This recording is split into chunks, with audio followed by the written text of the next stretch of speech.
خب این مهری که میبینیم مهری از جنس عقیق هست که از یکی از محوطه های مهم خلیج فارس پیدا شده. خدمتشون عرض کنم که این مهر بسیار بسیار مهمه. حالا دلیلش چیه؟ در دوره ساسانی ما 3 آتشکده خیلی مهم داریم. آتشکده ایالتی که یکیش آذرگشنسب هست که در تکاب آذربایجان در واقع تعیین موقعیت شده. یکیش آذربرزین مهر هست که در خراسان در واقع تعیین شده محل این آتشکده. البته یه مقدار اختلاف روش هست ولی روی خراسان بودنش تقریبا قطعی هست. و سومین آتشکده مهم دوره ساسانی آتشکده آذرفرنبخ هست. آتشکده‌ای که گم شده تو دل تاریخ، نمیدونیم کجاست. البته بعضی از باستانشناسان ایرانی و در واقع شرق شناسا جنوب فارس رو برای این آتشکده معرفی کردن و کاریان فارس رو پیشنهاد دادن.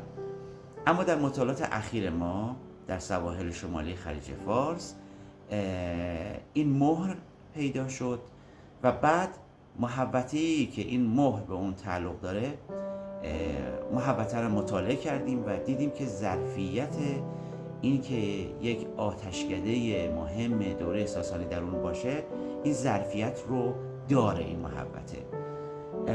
و خب با توجه به کتیبه‌ای که روی این مهر هست ما فکر میکنیم که این محوطه میتونه مکان آتشکده آذرفرنبخ باشه.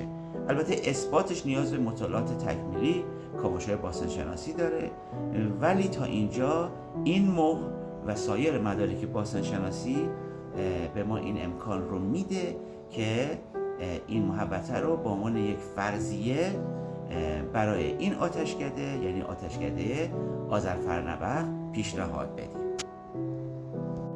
خب همونجوری که میبینیم روی این مهر که 9 تا 11 میلیمتر ابعادش هست در وسط یک سیمبل وجود داره که خودش ترکیبی از چند حرف هست که به صورت قرینه در واقع یک واژه یا یک سمبل یا یک در واقع یک علامت و نشان خاص رو ایجاد کرده.